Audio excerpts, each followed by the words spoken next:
하나님 말씀 함께 나누겠습니다. 신약성경 마가복음 2장 1절부터 5절입니다. 함께 읽겠습니다. 수일 후에 예수께서 다시 가버나움에 들어가시니 집에 계시다는 소문이 들린지라 많은 사람이 모여서 문 앞까지도 들어설 자리가 없게 되었는데 예수께서 그들에게 도를 말씀하시더니 사람들이 한 중풍병자를 네 사람에게 메워가지고 예수께로 올세 무리들 때문에 예수께 데려갈 수 없으므로 그 계신 곳에 지붕을 뜯어 구멍을 내고 중풍병자가 누운 상을 달아내리니 예수께서 그들의 믿음을 보시고 중풍병자에게 이르시되 작은 자야 내 죄사함을 받았느니라 하시니 인간이라면 누구나 인생에 성공하고 싶어 합니다. 문제는 과연 성공한 인생이 무엇이냐는 것이죠. 보통 사람들은 자기가 원하는, 자기가 바라는 목표를 이루어서 부귀, 영화, 권세를 얻게 되는 것을 성공이라고 생각합니다. 물론 이렇게 자기가 바라고 원하는 목표를 이루는 것을 성공이라고 말할 수 있습니다. 그것도 성공한 삶이라고 할 수 있지만 그러나 그것은 성취, 결과에 초점을 맞춘 성공의 개념일 것입니다. 그와는 달리 우리 인생을 평가할 때 성공했다고 할 만한 또 다른 요소들도 많습니다. 어떤 가정에 장성한 아들, 딸이 결혼을 앞두고 있는데 그 아들, 딸이 부모에게 하는 말이 엄마, 아빠, 나도 결혼하면 꼭 엄마, 아빠만큼만 살았으면 좋겠어 라고 말한다면 그 엄마, 아빠, 그 부부는 성공한 인생을 살았다고 말할 수 있을 것입니다. 부귀, 영화, 권세를 누리지는 못했어도 마지막 숨을 거두기 전에 당신은 나에게 최고의 아내였어. 당신은 내 인생에서 정말 소중한 선물과 같은 남편이었어.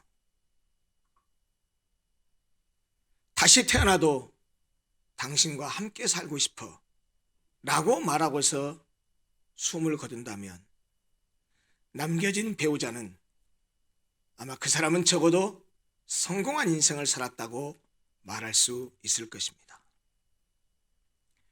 누가 알아주지도 않고 너무나도 힘들고 어려운 일을 하고 있지만 정말 보람있게 일을 하면서 너무나 가치 있고 귀한 일을 하는 그 일을 하는 어머니 아버지를 바라보면서 그 일이 비록 힘들고 어려운 일이지만 그것이 직업이 됐든 무엇이 됐든지 간에 자녀가 그것을 보고 자란 자녀가 자신들도 그 부모의 길을 따라서 걷겠다고 한다면 그 부모는 성공한 인생이었다고 말할 수 있을 것입니다. 또 어려움에 빠져 있을 때 누군가의 도움이 절실히 필요할 때 내가 찾아가서 도움을 요청할 친구가 한두 사람만 있다고 해도 아마 그 사람도 성공한 인생을 살았다고 말할 수 있을 것입니다. 오늘은 그 친구 이야기를 좀 하려고 합니다. 여러분들은 어떻습니까? 내가 어려움과 위기에 빠져서 도움의 손길을 내밀었을 때 그 손을 잡아줄 친구가 있습니까?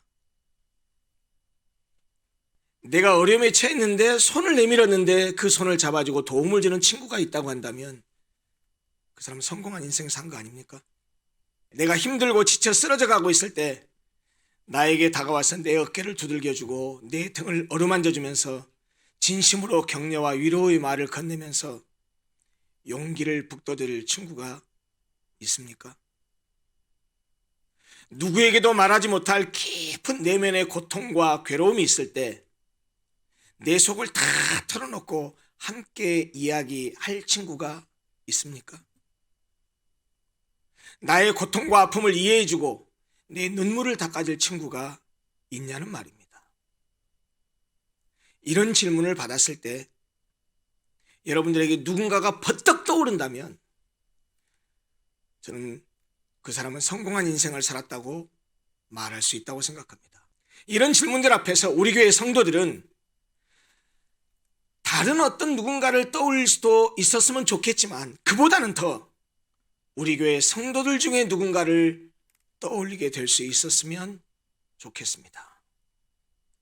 또 우리 교회 성도들이 서로가 서로에게 그런 친구가 되었으면 좋겠습니다.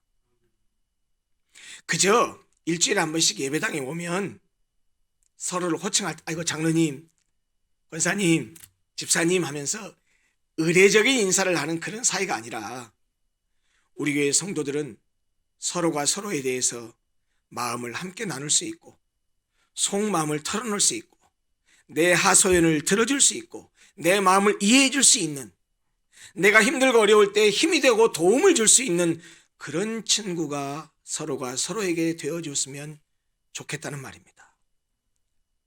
사실 오늘 함께 읽은 이 본문의 초점은 예수 그리스도가 죄를 사해 줄 수 있는 권세를 가진 메시아라는 것을 보여주는 이적 가운데 하나입니다.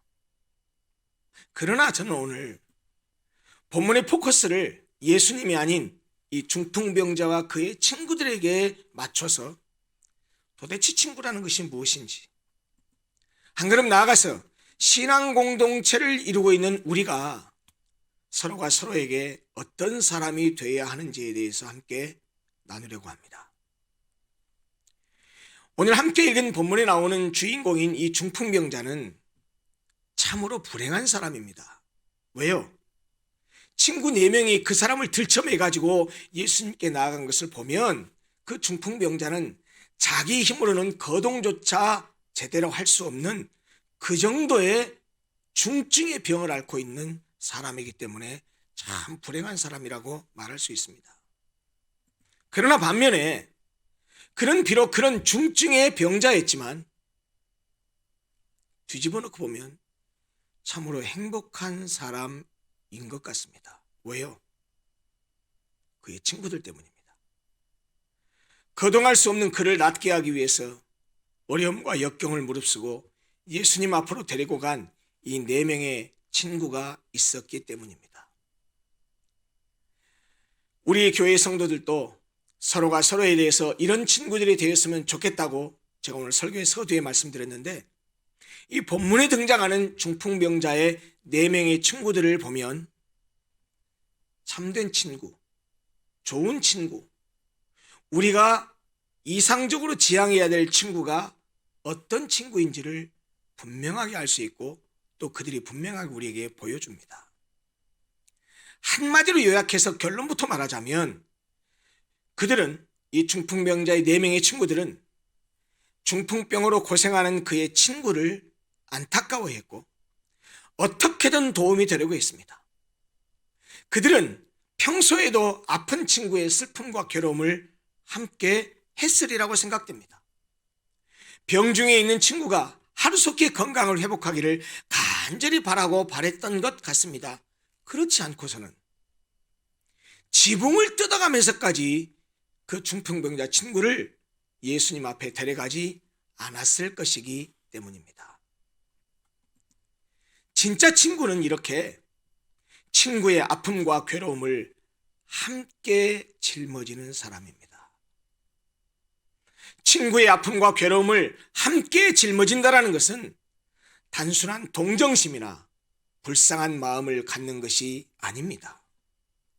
친구가 당하는 아픔과 괴로움을 같이 느끼고 어떻게 해서든 그 친구가 그 어려움에서 벗어날 수 있도록 도움을 주려고 애를 쓰고, 애만 쓰는 게 아니고 내가 할 수 있는 최선의 방법을 통해서 실제로 그 친구에게 도움을 주는 것, 그것이 친구의 아픔과 괴로움을 함께 짊어지는 것입니다.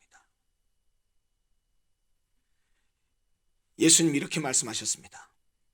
사람이 친구를 위하여 자기 목숨을 버리면 이에서 더 큰 사랑이 없다라고 말씀하셨습니다. 실제로 예수님은 자신이 그런 죽음을 죽어주셨습니다. 무슨 말입니까?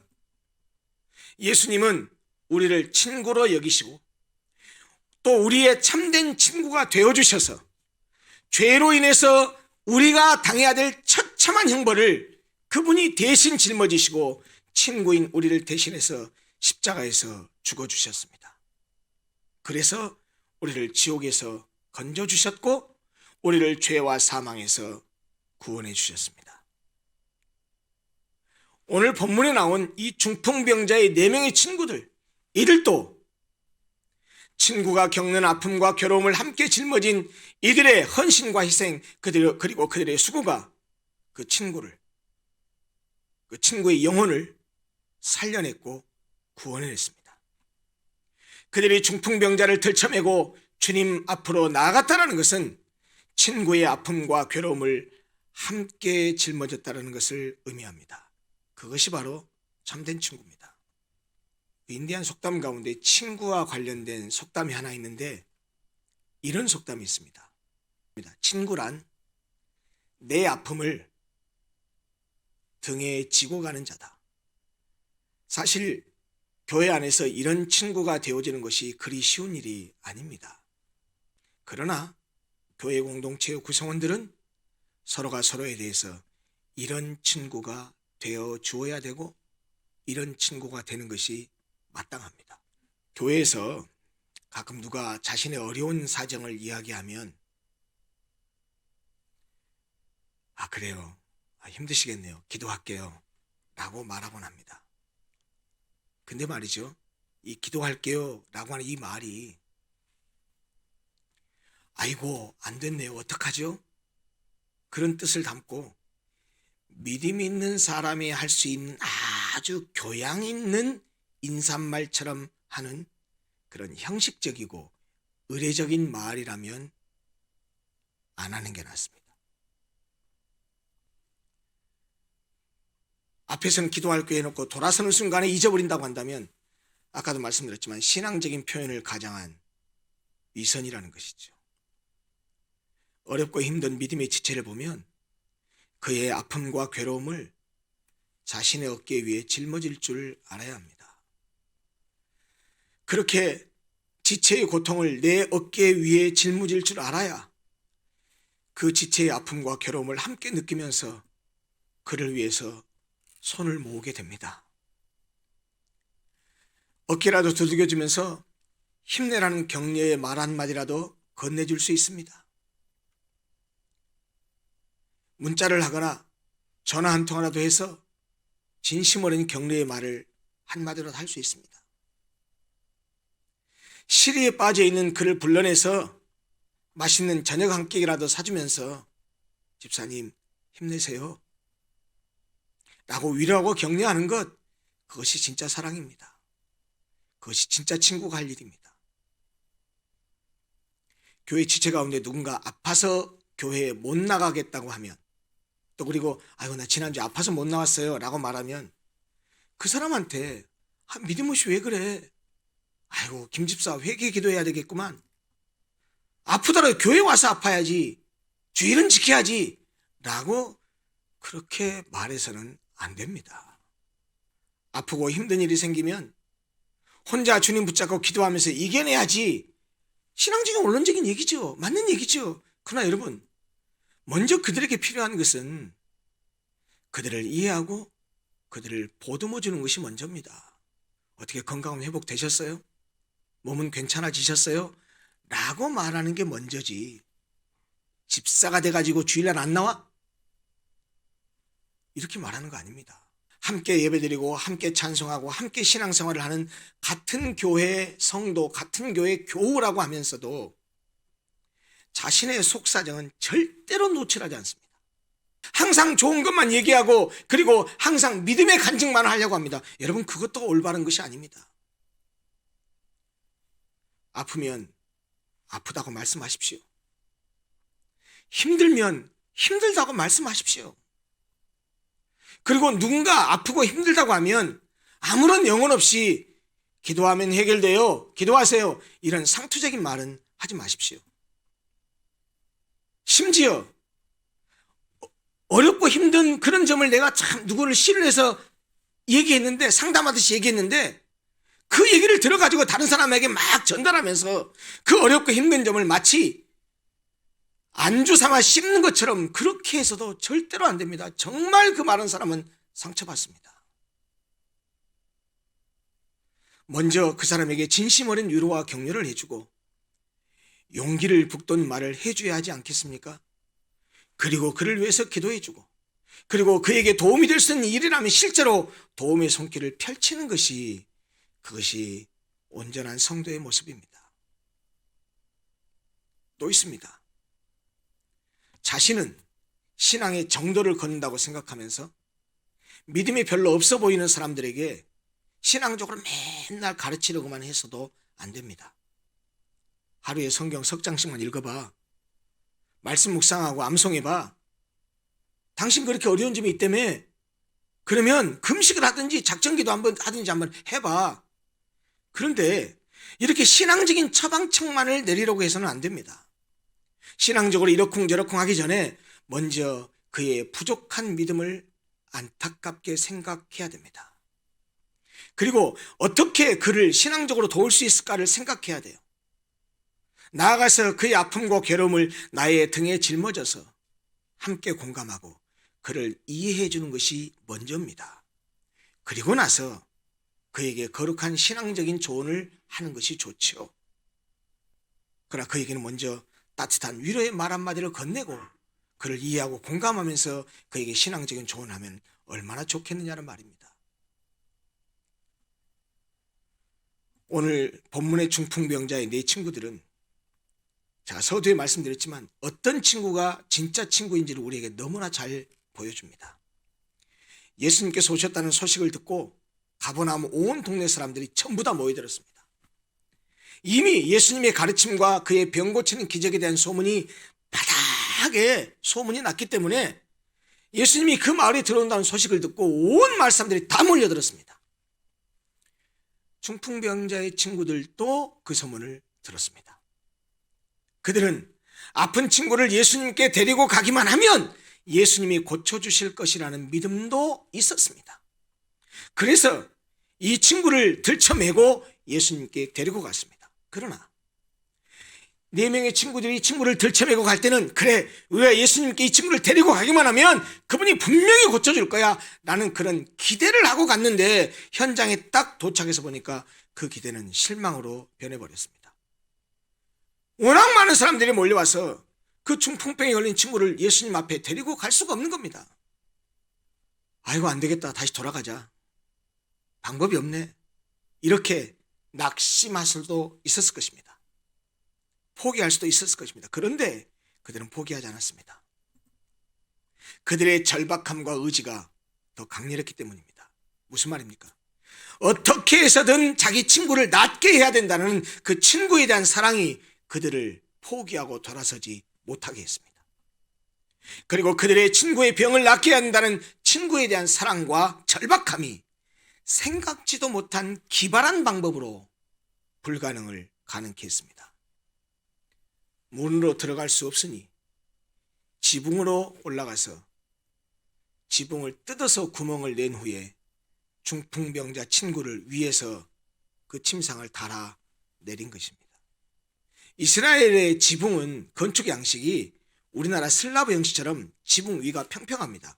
이렇게 우리처럼 기와로 되어 있지 않습니다. 이런 식으로 되어 있지 않습니다. 평평합니다. 그리고 그 지붕에는 그 올라갈 수 있는 외부 계단이 연결되어 있습니다. 그래서 계단을 타고 올라가면 지붕으로 올라갈 수가 있습니다. 또 그 당시에 팔레스타인 지방에 있었던 서민들의 집의 지붕은 들보를 중심으로 해서 작은 나무들을 걸쳐놓고, 이 들보를 걸쳐놓고, 그리고 거기에 집단처럼, 지푸라기처럼 그런 집단들을 위에다 놓고, 그리고 진흙을 발라서 지붕을 만듭니다. 건조지역이잖아요. 우리나라처럼 비가 많이 오지 않잖아요. 그렇기 때문에 그것을 쉽게 벗겨낼 수 있습니다. 하지만 지붕을 벗겨내게 되면 그 방 안에 있었던 사람들, 지붕 밑에 있었던 사람들은 흙먼지가 쏟아져 내릴 것이 분명하죠. 느닷없이 위에서, 지붕에서 중풍병자 침상이 내려온다고 생각해 보십시오. 얼마나 예수님도 당황했겠습니까? 어쨌건 지붕에 올라가서 지붕을 뚫고 침상을 달아내린다라고 하는 것은 참 기발한 발상이었습니다. 그리고 그렇게 하려면 대단한 용기도 필요했습니다. 그렇기 때문에 반대로 생각하면 그렇게 하려면 이런저런 걱정도 이런저런 생각도 많았을 것입니다. 왜냐하면 남의 지붕을 뜯어야 되잖아요. 예수님이 말씀을 가르치는 중인데 이 양반이 놀라서 화라도 내면 어떡하지? 이런 생각을 안 했겠습니까? 병을 고쳐주기는커녕 오히려 저주라도 퍼부으면 오히려 일이 악화될 텐데 이런 생각 그 내 친구들이 안 했겠습니까? 그러나 이들은 어떻게 해서든 병든 친구를 예수님께 보여야겠다는 집념과 열망이 그들이 겪고 있는 눈앞의 모든 장애 상황과 우려를 뛰어넘게 했습니다.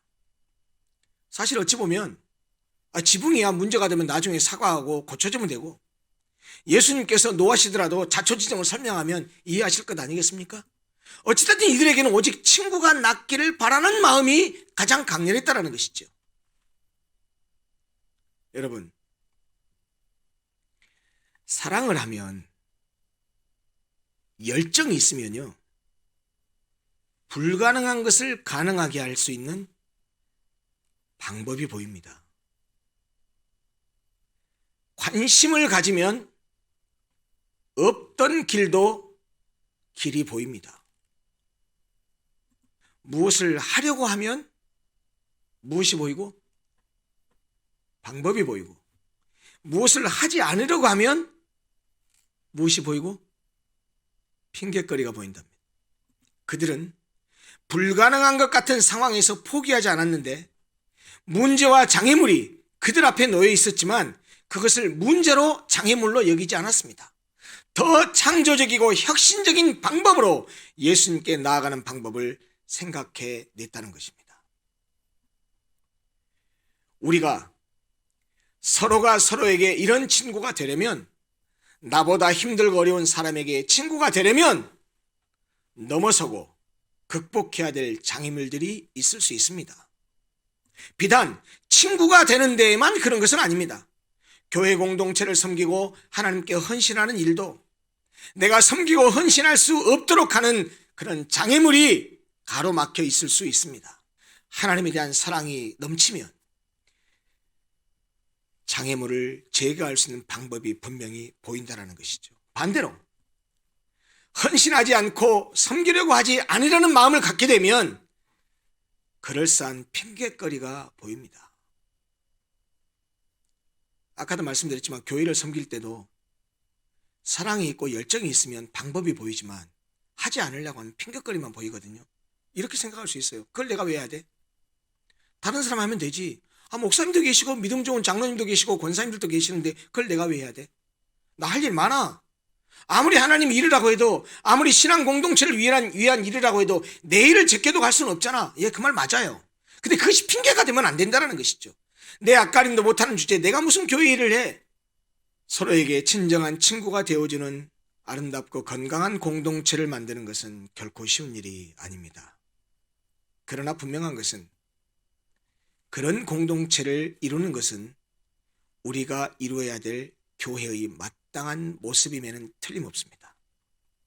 그리고 그것을 위해서는 누군가의 희생과 누군가의 헌신과 누군가의 섬김이 필요합니다. 본문에 나오는 이 중풍병자의 4명의 친구들은 친구의 아픔과 괴로움을 함께 짊어지는 참된 친구였습니다. 그리고 예수님이면 가능하다라고 하는 믿음을 가진 자들이었습니다. 그리고 그런 믿음이 지붕을 뚫어서 친구를 예수님께 달아내리게 했고 그리고 마침내 그의 친구를 고침받을 수 있게 했습니다.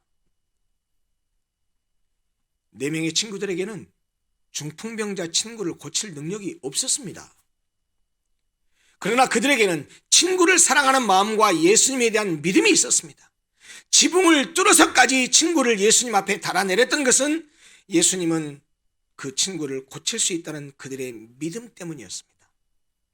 예수님께로 나아가면 해결책이 있다는 것을 믿었기 때문입니다.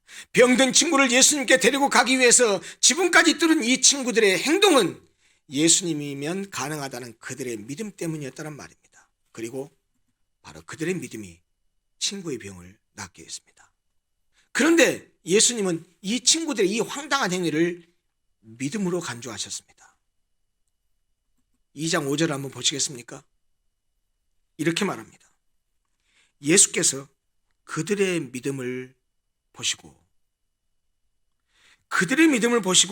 중풍병자에게 이르시되, 예수님이 보신 것은 중풍병자의 믿음이 아니고 중풍병자의 친구의 믿음을 봤습니다. 그들의 믿음을 보시고 기적을 베푸신 것은 그 친구들이 바랐던 소망이었던 그 중풍병자에게 기적을 행하셨습니다. 그들의 믿음이란 중풍병자의 믿음이 아니라 지붕을 뜯고 그를 예수님 앞에 달아내린 친구들의 믿음이었다는 것이죠. 그들은 자신들은 할 수 없지만 예수님은 할 수 있다는 믿음, 자신들은 해결할 수 없는 문제지만 예수님께 가지고 가면 해결받을 수 있다는 믿음, 예수님만이 문제 해결책이라는 믿음을 가졌기 때문에 그렇게 할 수 있었습니다. 예수님은 지붕을 뚫고 병든 친구를 달아내린 그 친구들의 믿음을 보시고 중풍병자의 죄 사함을 선언하시고 그의 육체적인 병도 고쳐주셨습니다. 사랑하는 성도 여러분,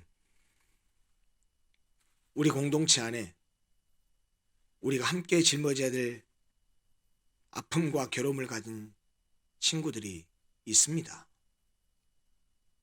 말을 안 해서 그렇지 그런 친구들이 있습니다. 지붕을 뚫는 사랑과 열정과 믿음을 가지고 그를 돕고 섬기고 사랑했던 이 중풍병자의 친구들처럼 우리 로고스 교회도 그렇게 교우들 간에 사랑이 있는 이런 친구가 서로 되어줬으면 좋겠습니다. 사실 저지난주에 우리가 부활주일에 부활절 감사헌금을, 특별헌금을 좀 하십시다라고 제가 여러분들에게 요청을 했습니다. 코로나 시기에 어려움을 겪고 있는 성도들이 우리 교회도 있습니다. 근데 너무너무 감사한 것은 정말 많은 성도들이 함께 참여해 주셨습니다. 함께 사랑을 나눌 수 있었습니다.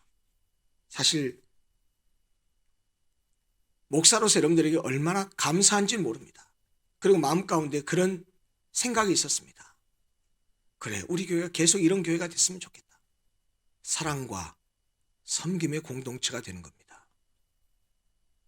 우리가 서로 가족 같은 그런 사랑을 서로 나누고 받고, 때로는 우리가 사랑을 주기도 합니다. 때로는 사랑을 받을 줄도 알아야 됩니다. 내가 사랑을 누군가에 받았으면 나에게 사랑을 그 사람한테 갚으려고 하지 마시고 또 사랑이 필요한, 또 섬김이 필요한 다른 사람에게 내가 사랑을 또 전달하면 되는 겁니다.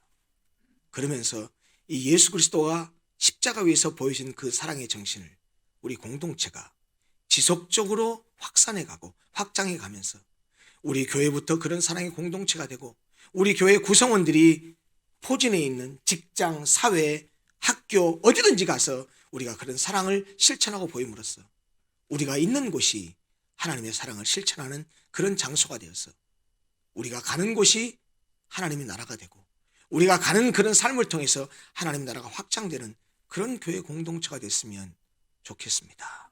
서로가 서로에게 이런 친구가 되기를 다짐하고 또 이런 친구가 되어서 서로 사랑을 나누고 공급하고 받고 확산하는 그런 아름다운 사랑과 섬김의 공동체가 되었으면 좋겠습니다.